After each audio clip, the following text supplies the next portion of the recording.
If you're someone that struggles with your body dysmorphia, your confidence, getting into great physical shape, and actually feeling good and comfortable in your own skin, then there's something that you need to understand. There is a version of yourself, there is an identity that you need to actually step into before any of that is going to be possible. And this is something that took me so long to work out. For those of you that might be new to this channel, maybe this is the first time you are seeing me, my name is Tom, and I'm someone that suffered with body dysmorphia for the best part of my entire life. I'm currently 31, and for the last 20 odd years, I was experiencing body dysmorphia, insecurity, a lack of confidence, never feeling proud in who I was. And I had this inferiority complex that stemmed from a whole bunch of things that I went through with my body in my childhood and through grade school, primary school.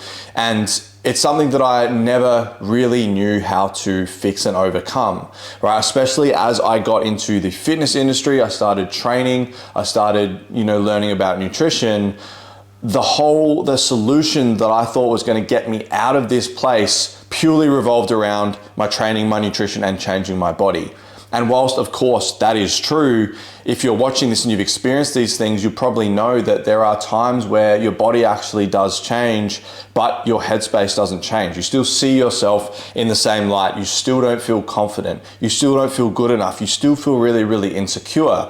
And this was this trend and this cycle that I experienced for so long. My body went from in the low 80 kilo mark all the way up to sort of 115 at my heaviest.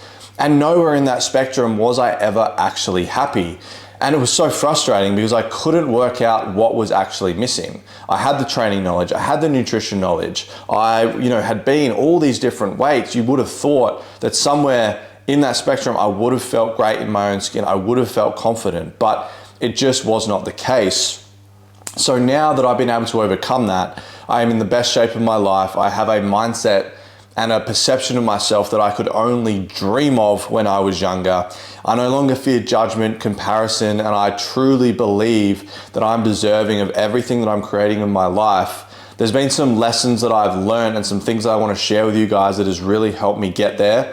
And it's what I essentially do now in my coaching business, in my mentoring business, because I know so many of you guys out there are experiencing the exact same thing. And it really feels like you're just butting your head against the same wall and you're never able to progress. So when I said at the start of the video, and probably the title of this video is something along the lines of there's an identity you need to step into. There is a version of yourself that you need to become to actually be able to get rid of all these things. Now, the first thing we need to understand is that if we are experiencing body dysmorphia, insecurity, a lack of confidence, not feeling good enough, have a inferiority complex, never able to be proud of what we see in the mirror, whatever it is for you along those lines, there is a reason this is there, and it is actually benefiting you in some way.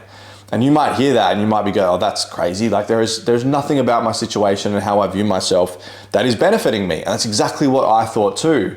But when we actually understand how our mind works, how our reality is created, we can start to understand that these things are benefiting us because they are actually proving a certain belief, a certain story about ourselves to be true. They are confirming this story to ourselves through our body, through our confidence, through our insecurity, whatever it might be, right? So the benefit for us is, and this is something that our ego loves, it likes to be proven correct, right? Our brain is always looking to prove correct the things that we believe about ourselves, right? The facts that we hold about ourselves. So for me, when I was younger, I always saw myself as the bigger guy, right? I'm a tall guy, I'm now 6'4". Even back in sort of year 5 and year 6, I was, a taller guy, one of the tallest in the class. I had gynecomastia, so I had some troubles with my chest, extra fat around my chest, which made me feel different. It made me feel less than. I didn't feel like I fit in, and I saw myself as I was always the bigger guy. And as I sort of went through my schooling years, I played a lot of basketball at a high level, so it came into that. It came into different relationships that I had over, my late teens to early 20s. This story of not being good enough, of always being the bigger guy, of never being able to actually see myself like I saw other peers or other people in the fitness industry. This was the story that I was living by. So everything in my reality, how I show up, how I showed up, my thoughts, my feelings and emotions, the actions I took, the results I got, all of these things, little did I know, right? This was very unconscious. These were all confirming these stories, these limiting beliefs, this narrative that I was actually living by. So for me, having body dysmorphia, me never feeling confident in my body, me not feeling like I was attractive enough, not feeling good enough, not feeling capable of achieving certain things, these were all a direct reflection and a confirmation of this origin story that had started everything. So it made sense that no matter how much I tried to change my external world, right, through my body, through my training and nutrition, that never felt good enough because I hadn't actually addressed this root cause story. And this is something that the fitness industry and a lot of coaches and PTs simply don't understand, and that's not their fault, right? What you don't know, you don't know. But we can become so hyper fixated on the body, on the training program, on the calories, on the cardio.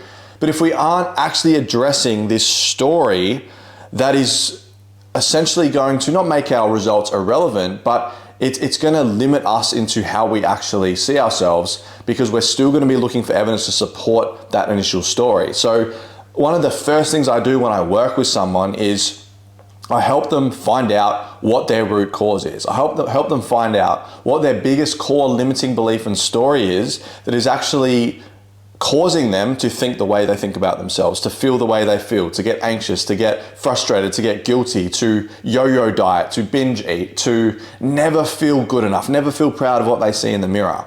All of these different things can be really, really overwhelming, right? Because we're trying to fix all these different things that can then stem into like, I can't hold down a relationship, I can't maybe build my business, I can't wear the certain clothes I want to wear.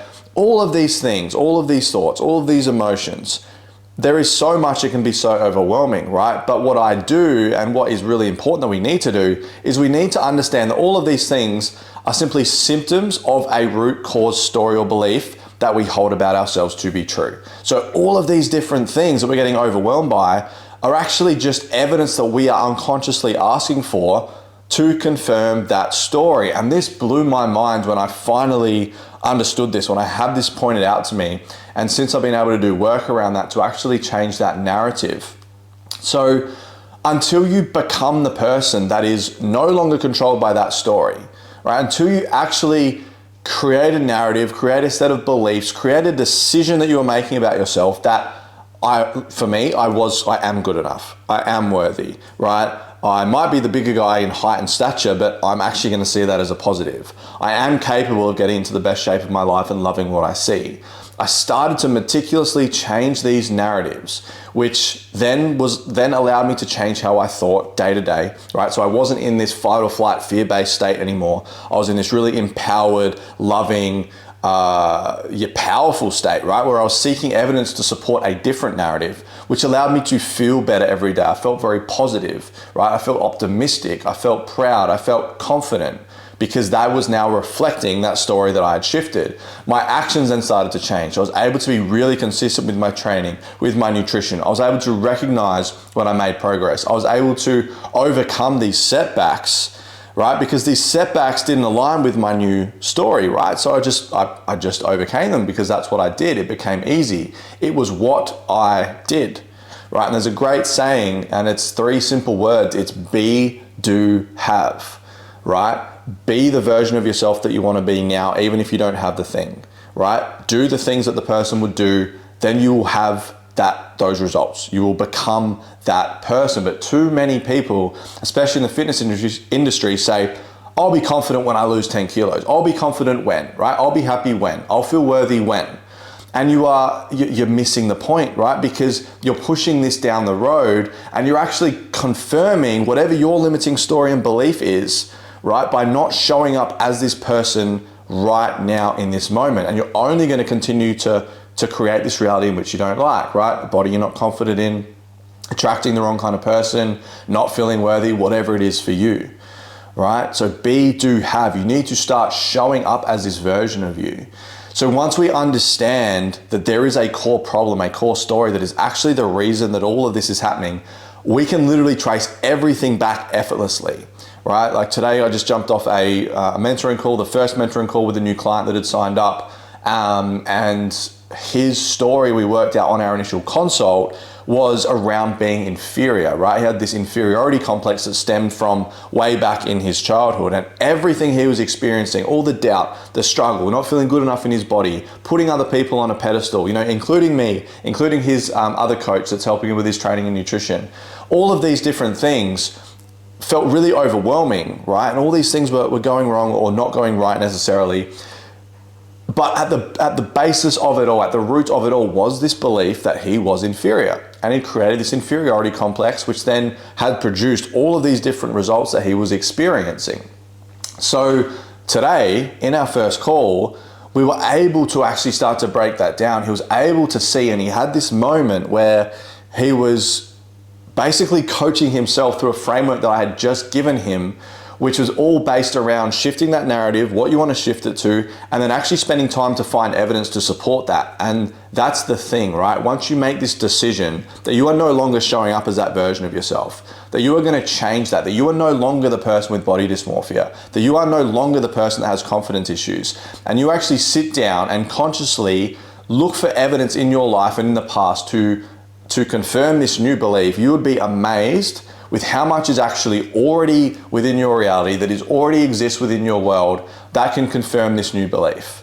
And the more you do that, the more you actually see who you truly are, not who you've been basically gaslighting yourself into believing that you are, not good enough, not confident, blah, blah, blah, blah, blah.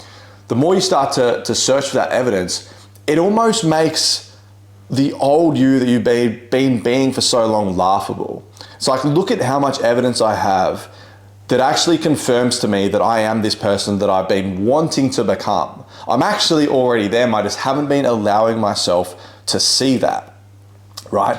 And once we make this shift, it's like, the best way I can describe it, when this really clicked for me, it was just like the world looked different. Because my mind was different, I was thinking different, I was feeling different, I was approaching my gym sessions differently, I was taking selfies in the mirror and posting them because I didn't care what anyone thought, because I was happy and I was working towards something that I was really, really proud of. And that's what happens when we shift this story. It's like we've taken this weight off your shoulders that you haven't actually needed to carry all these years, but you didn't really know you were carrying it, because they're just, honestly, this solution for body dysmorphia is just not out there, right? We have two sides of the equation. We have the fitness industry that is hyper fixated on just the body, just the training, just the reps, wants it more. And then we have the mental personal development side and the body positivity community that is all about just loving your body for how it is, basically suppressing your desires and continuing to confirm that the way you are is just how it's going to be, and you need to create a relationship to be okay with that. And I don't like either side, right? Because this side, the fitness industry side, most online coaches, that we get to a point where we're like, I've tried all the programs, I've tried all the nutrition strategies, but I can't be consistent. I'm never proud, right? I still don't feel confident no matter how much my body changes. So that tells us that this solution alone isn't going to work. The body positivity stuff, I honestly, I understand the premise of it, but it is the highest form of toxic self-love, self-gaslighting, and completely settling for mediocrity and suppressing your true desires just because you haven't been able to actually achieve them yet. But it's because you haven't actually realized that there's a core limiting belief and story that is holding you back. And people then settle for something that they don't need to settle for, because you're capable of so much more, right? So if you're watching this video and you have been struggling with these things, you've either never been able to change consistently, or you have, but you haven't felt that confidence, and you just know that it's this limitation, this blockage that is in your mind. It's always, you just feel like you're battling yourself. I hear you. I've been there. I work with all different kinds of people that have been in your shoes too. And I've seen clients overcome these limitations within a matter of weeks, simply because we change how they think. We get to the bottom of their problems and challenges. Like we push all these other things to the side that aren't actually relevant and necessary. And we find that one thing that when that changes, everything else flows on and changes as well. And when you do that, you will have opportunities come to yourself. You will have compliments. You will have people come into your life. You will start getting results that will blow your mind, right? But this is all available to you. You just need to be shown how to do that properly, right? So if you'd like to have a conversation around that, head over to my Instagram, send me a DM. We'd love to hear from you. Drop a comment down below. My website's linked down below. My podcast is linked down below. There's a lot of ways you can get in touch with me or consume more of my content to see if I'm, you feel like I'm the right kind of guy that might be able to help you. But regardless of any of that, like, you're not alone, right? Your body dysmorphia, your insecurity, your lack of confidence does not have to define you anymore. You just need to be shown how to actually overcome it in the proper way, right? Not just focusing on the surface level and not just feeling good for a little while, but then falling back into your old habits. There is a better way. And I feel like I've cracked the code, honestly, myself, in my clients. And that's why I, film these videos. So I appreciate you guys watching. If you made it all the way to the end, I really, really appreciate that. Drop a like down below, subscribe to the channel if you haven't. Go and check out some of my other videos. I think there's a lot of good stuff on this channel, and we'll catch you in the next one.